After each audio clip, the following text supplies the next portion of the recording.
예, 북한이 어제 김정은 국무위원장이 신형 대구경 조종 방사포 시험 사격을 시도했다고 밝혔습니다. 어제 합참이 단거리 탄도미사일로 분석한 것과는 다소 차이가 있어서 논란이 예상됩니다. 네, 한편 오늘 한국과 일본의 외교장관이 태국 방콕에서 만납니다. 한일 외교장관 회담이 열리는 건 일본이 지난달 4일 수출 규제를 단행한 이후 처음입니다.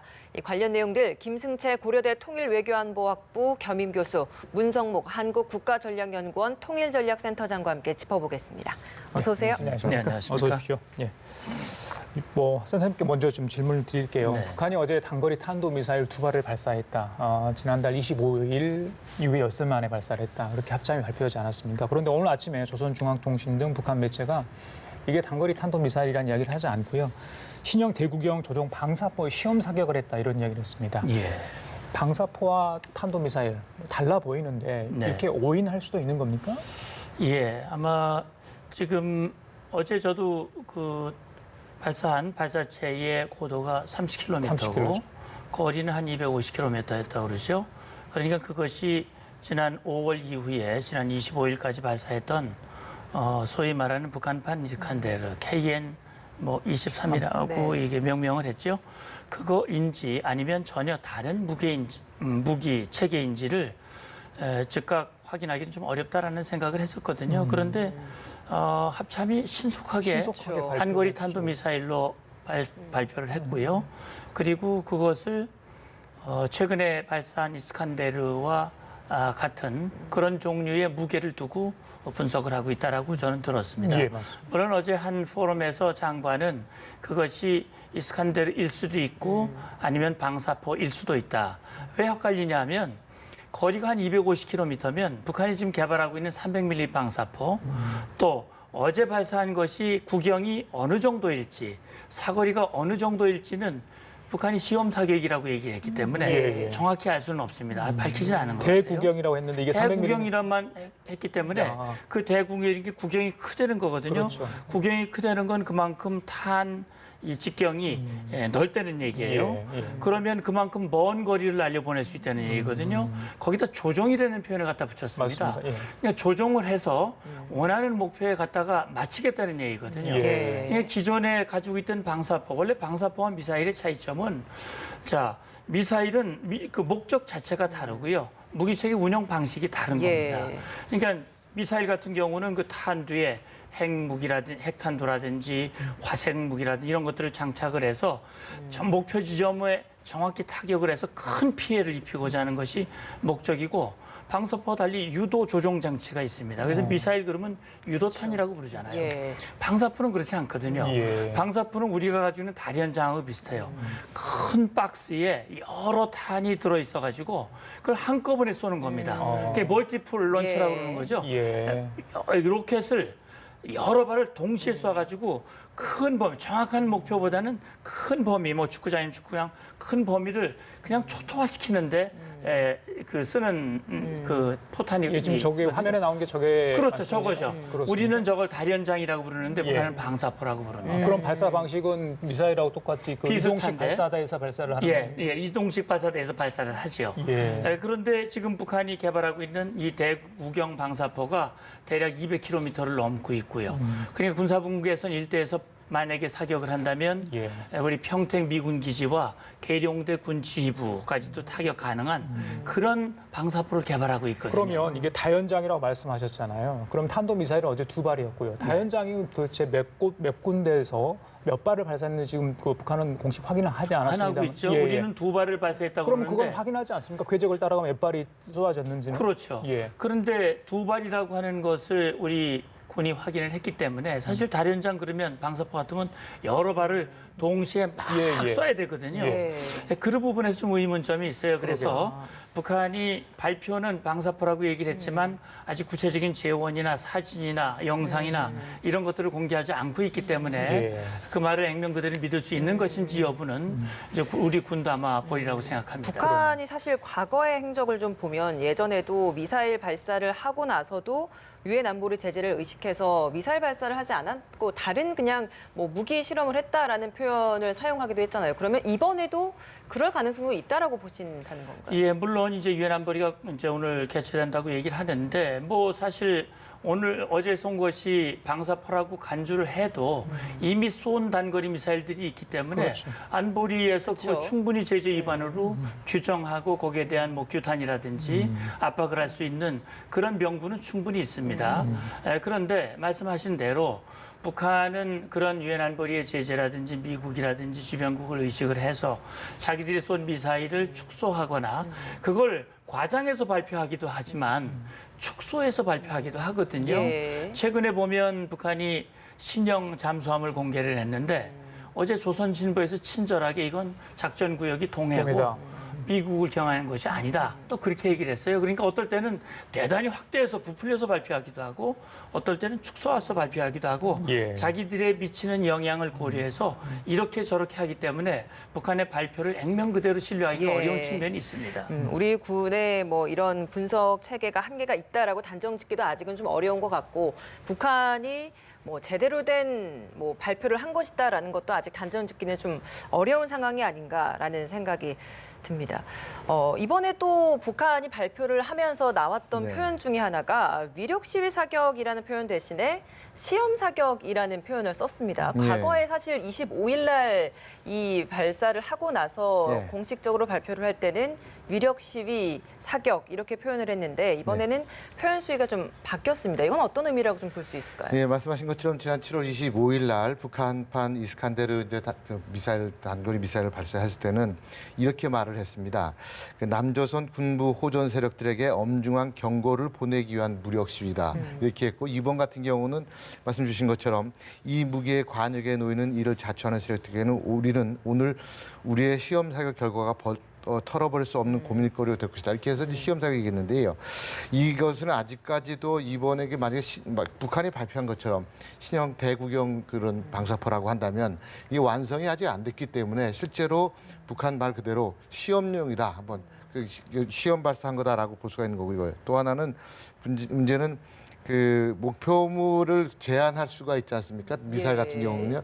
이런 경우는 목표물을 제한을 안 함으로 인해서 오히려 아주 애매모호하게 해서 오히려 군사 체계에 혼란을 좀 갖고 오게 되고 북한이라든가 또 그 한국이라든가 미국의 대응을 조금은 좀 혼돈스럽게 할 수 있는 거고요. 또 하나는 지금 대미 협상이 눈앞에 있습니다. 예. 이런 과정에서 지난 2월 달에 하노이 협상 이후에 지금 북한이 5차례 무력 시위를 하고 있거든요. 이런 과정에서 한 4차례까지는 굉장히 단호하게 얘기를 했습니다. 이번 같은 경우는 이제 곧 있어만 8월 말 정도는 되지 않을까 생각이 드는데 그때는 북미 협상이 이루어지는데 이런 과정 속에서 이것을 실질적으로 자기네가 완전한 무기 체계다라고 얘기했을 때는 부담감이 또 큽니다. 또 하나는 오늘 밤 내일 새벽에 유엔 안보리에서 탄도미사일에 대한 제재 문제가 나오지 않습니까? 북한은 그것이 단거리가 됐던 장거리가 됐던 탄도미사일을 실험할 경우에는 무조건 제재를 받기로 유엔 안보리에 되어 있습니다. 예. 그렇기 때문에 이번에 또 탄도미사일이라고 한다고 하면 문제가 발생하는 거죠. 예, 그런 것들을 전부 다 회피하기 위한 수위 목적들이 조절을 좀 한 것 같다. 그렇습니다. 같이 있는 것 같습니다. 김정은 위원장이 뭐 계속 군사 행보를 하고 있습니다. 뭐 그리고 거기서 했다는 발언, 물론 이제 북한 매체가 인용을 해서 보도했기 때문에 저희들이 그대로 받아들일 수밖에 없는데 어제 시험 사격 결과가 털어버릴 수 없는 고민거리가 될 거다. 이건 어떤 의미고 남쪽을 겨냥해서 하는 이야기인가요? 그렇지 않겠습니까? 사거리가 250km면 뭐 중국을 향해서 쏘겠습니까? 일본은 뭐 거리도 안 되는 그렇죠. 것이고 결국 250km를 겨냥해서 쏘았고 그 표적 안에 든 사람에게 상당한 미치는 그런 위협을 가한 거거든요. 그럼 직접 우리 쪽에 경고를 또 한 거네요. 예, 지난번 25일 날은 분명히 남측 군부 호전 세력이라고 하는 그런 명칭을 그대로 썼지만 이번에는 하지 않았어요. 사실 그렇게 해놓고 우리 내부에 상당히 반발이 있었거든요. 우리 국민들이 작년 4월 27일 또 9월 19일 남북 정상이 만났고 전쟁이 없다. 이제 핵 없는 한반도의 평화가 왔다. 이제는 이제 남북 간엔 진정한 지속 가능한 평화가 온 걸로 또 김정은 위원장이 신뢰할 만하다라고 얘기를 했지만 본인이 직접 약속하고 합의하고 6월 30일 날 트럼프와 만나서 2, 3주 내에 실무 협상을 하기로 해놓고도 안 하고 그러면서 지금 이런 행보를 보이고 있다고 하는 것은 그동안 본인이 쌓아 올린 그런 신뢰나 이런 게 다 그냥 무너지는 거란 말이죠. 아마 그런 차원에서 이번까지 또 다시 뭐 남조선 군부 어쩌고 하면 그것이 이제 상당히 문제가 될 수도 있으니 예. 일단은 좀 자제한 것으로 보입니다만 어쨌든 사거리가 250km고 어제 이제 고도가 300km라고 그러는데 예. 사실 방사포는 우리가 상당히 골칫거리예요. 그러니까 미사일 같은 경우는 우리가 패트리엇이라든지 각종 요격 시스템을 가지고 대비를 하지만 예. 방사포는 막 한꺼번에 수십 발이 막 날라오기 때문에 한 발 한 발 맞춰서 요격한다는 게 쉽지 않은 얘기거든요. 그렇기 때문에 이제 이스라엘이 가지고 있는 아이언돔 같은 거를 좀 들여와야 되지 않느냐라는 그런 얘기들도 있었습니다만 그래서 우리는 북한이 그런 발사를 하기 전에 발사를 할 때는 그런 움직임들이 사전에 포착이 되거든요. 여러 가지 자산을 통해서. 그렇기 때문에 사전에 우리가 완전히 무력화시키기 위한 그런 대비책도 우리 군은 가지고 있는 걸로 알고 있습니다. 그러니까 말씀하신 대로 특정 목표나 대상을 지목하지 않고 말씀하신 대로 시험 사격이니까 새로운 무기체계, 대구경이고 조종될 수 있는. 그러니까 사실은 방사포지만은 미사일이나 다름없는 거죠. 조종 유도에서 목표를 타격한다면 미사일이나 다름없는 거거든요. 그 새로운 무기체계를 개발을 해서 이제 결국은 남측을 향한 그런 압박의 목소리를 내고 있다라는 그런 생각이 듭니다. 정찰 자산 그리고 우리 측의 방어 체계 이런 것들은 과연 어느 정도로 지금 준비되어 있는 것인지 이것도 궁금하거든요. 네. 어제 이제 정 장관이 아마 고민이 많을 거예요. 왜냐하면 국방장관이고 또 우리 국민은 북한에 있던 그런 무력 시위, 도발 이런 것으로부터 우리 국가와 국민을 지켜야 할 그런 역량이 과연 있느냐. 신형 무기라고 얘기하는데 우리는 과연 그런 것을 정확하게 포착하고 또 그걸 무력화시킬 수 있는, 우리 지킬 수 있는 힘이 있느냐. 이제 그런 부분들이 굉장히 우려가 되고 있고 또 불안하기 때문에 예. 어제 장관이 그런 얘기를 했습니다. 우리는 작전 수행 체계가 북한보다 월등하다. 그리고 북한이 발사한 25일 날 발사한 것뿐만이 아니라 어제 발사한 것에 대해서도 MCRC 중앙 방공통제소라든지 이지스함이라든지 또 이 유도탄을 감시하는 각종 그런 이 정찰 자산 레이더를 예. 통해서 포착을 했다. 그리고 그 모든 것들은 우리의 요격 범위 내, 물론 쉽지는 않겠습니다만 우리 요격 범위 내에 있다. 그런 얘기를 했습니다. 그래서 이게 지금 신형 대구경 조종 방사포라 북한이 주장하는 그런 것이라면 300mm보다 더 큰 구경, 더 긴, 더 위력이 강한, 더 정확도가 높은 그런 무기 체계로 밝혀진다면 그런 부분에 대한 우리의 대응책도 철저히 마련이 돼야 되고 우리의 역량이 부족하다면 미군의 자산을 최대한 활용을 하고 그렇게 해서 안전을 확보하기 위한 그런 대책이 좀 마련돼야 된다고 생각합니다. 예. 뭐 일단 이런 도발이라고 해야 되겠죠. 청와대도 조금 거기에 대한 대응 발언에 대해서 수위를 높여가고 있는 것 같습니다. 어제 NSC는 강한 우려를 표명한다고 그랬습니다. 네. 아까 교수님께서 이제 유엔 안보리 네. 그 소집 이야기 하셨지 않습니까? 예. 뭐 거기서 이제 기타 안건으로 사실 논의될 것 같아요. 비공개 회의 아니겠습니까? 그렇습니다. 예, 예. 그런데 이게 정식 뭐 안보리 차원에서 공식적으로 논의되는 아니라 어느 정도 수준에서 과연 이 문제가 논의될지 네. 또 단거리 탄도미사일을 말씀하신 것처럼 네. 분명히 유엔 제재 대상이기 때문에 네. 어느 정도 국제사회에서 이런 것들을 북한에 좀 확인하게 각인시킬 필요가 있다고 보는데 그 효과는 있을까요? 어떻게 자, 지금 안보리 소집을 하고 있는데요. 지금 유엔 안보리가 지금 15개 국가로 구성이 되어 있습니다. 5개 국가는 아시는 것처럼 상임이사국이 되어 있고요. 10개 국가는 이제 나머지 회원국 중에서 뽑지 않습니까? 그래서 이제 한 달에 한 번씩 돌아가면서 지금 의장을 맡고 있는데 예, 예. 이번 달은 폴란드입니다. 근데 주로 이거 같은 경우가 이제 문제가 났을 때는 미국이나 일본이나 이런 국가들이 중심으로 해서 문제 제기를 했습니다. 예. 이번 같은 경우는 영국, 프랑스 그리고 독일입니다. 그렇죠. 약간 입장이 유럽 틀립니다. 국가네요. 예. 유럽 국가들이 하고 있어요. 어떻게 보면 유럽 국가들이 지금 그동안의 자세를 보면 북한에 대해서 상당히 좀 호의적인 입장을 많이 좀 얘기를 했고요. 또 그런 얘기를 했기 때문에 그런데 지금 미국 같은 경우는 트럼프 대통령이 단거리 미사일을 쐈다고 하는데 거기에 대해서 기분이 그렇게 언짢지 않다. 이런 얘기를 했습니다. 맞습니다. 거기에 대해서 유럽 국가들이 문제 제기를 한 겁니다. 그러니까 제가 볼 때는 이게 지금 미국과의 뭐 협조 없이 그런 얘기는 안 하셨겠지만 예. 그럼에도 불구하고 지금 이와 같은 문제점들을 유럽 국가들이 제기하는 것은 상당히 좀 의미가 있다고 봐야 되는 겁니다. 예. 그래서 지금 여기에서 비공개로 미국에 좀 신중하게 심각하게 좀 받아들여라. 그렇죠. 이런 의미가 그런 있는 걸 거군요. 던져주는 거죠. 예, 그렇게 하면서 오히려 이제 비공개가 됐기 때문에 예, 예. 지금 5월 4일부터 시작해서 5월 4일, 5월 9일, 7월 25일 어저께 4차례에 걸친 이런 실험들이라고 하는 것이 과연 유엔에서 말하고 있는 제재 범위에 들어가느냐.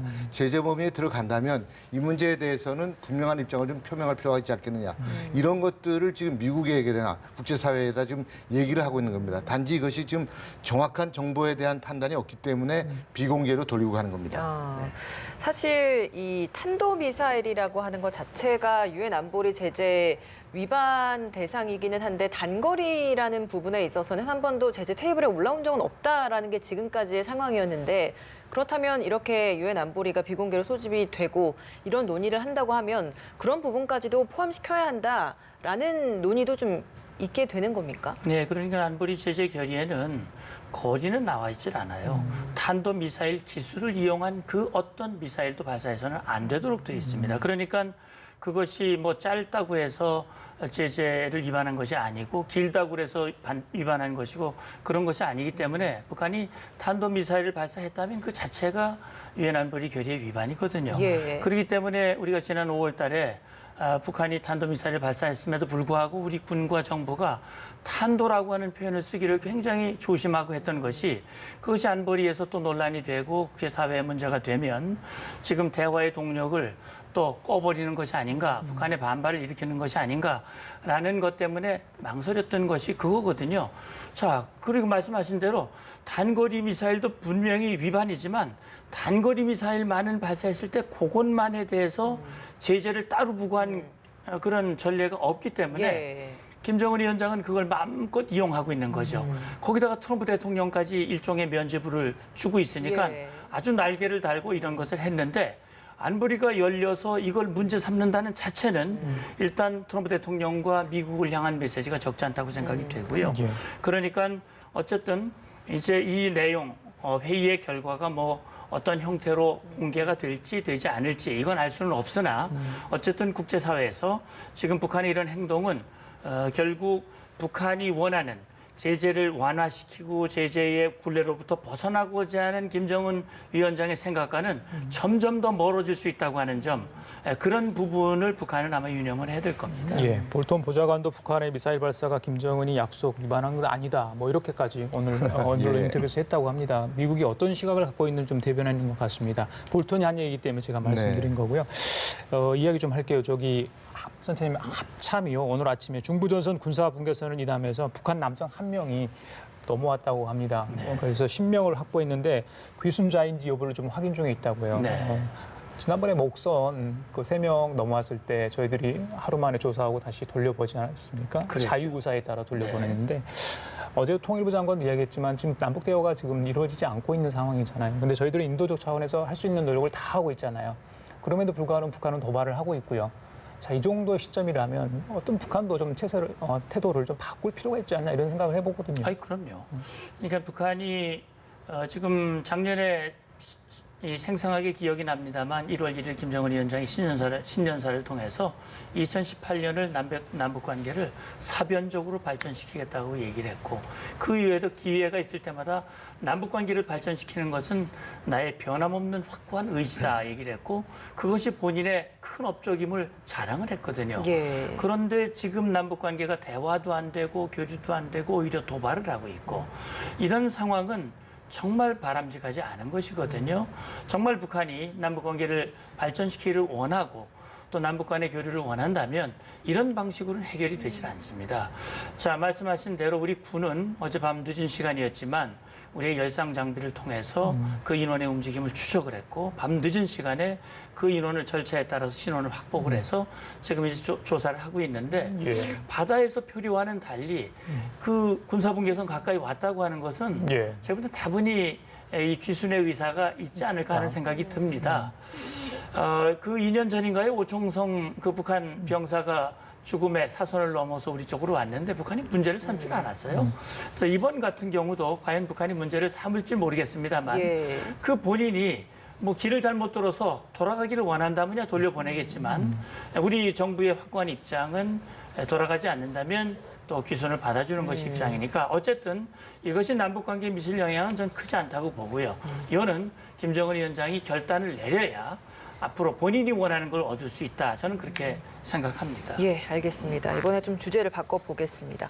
한일 외교장관 회담 오늘 열립니다. 일본 경제 보복 조치 이후 처음 만나게 되는 자리입니다. 태국 방콕에서 아세안 지역 안보 포럼 참석차 갔다가 이 자리에서 두 사람이 만나게 되는 건데 사실 내일 가기에서 네. 제외 결정이 나오는 시기이기 때문에 오늘 네. 이 만남이 굉장히 좀 중요할 것 같은데 어떤 좀 그렇습니다. 성과 있는 논의가 이루어질 거라고 보십니까? 지금 이제 한일 간에 여러 가지 문제가 있는데 특히 그 물자라든가 기술, 소프트웨어 이런 거 전략 물자를 수출할 때 그 국가들 일본이요 다른 국가를 수출할 때 그 수출 과정 절차를 좀 간소화하는 문제가 있습니다. 예. 그걸 이제 백색 국가라고 그래서요 우방 국가들에 대해서는 그런 호혜를 특혜를 주고 그렇죠. 있습니다. 근데 이제 그거를 그동안에 한국도 주고 있었는데 이거 좀 문제가 될 수 있다. 그래서 자기네가 지금 가기에서 결정을 하면 그러니까 우리나라는 내각회의입니다. 국무회의에서 예. 국무회의에서 결정이 되면 총리가 사인을 하고 그렇게 해서 되는 거거든요. 이제 그렇게 되면 문제인데 지금 여태까지 일본의 지금까지 입장을 보면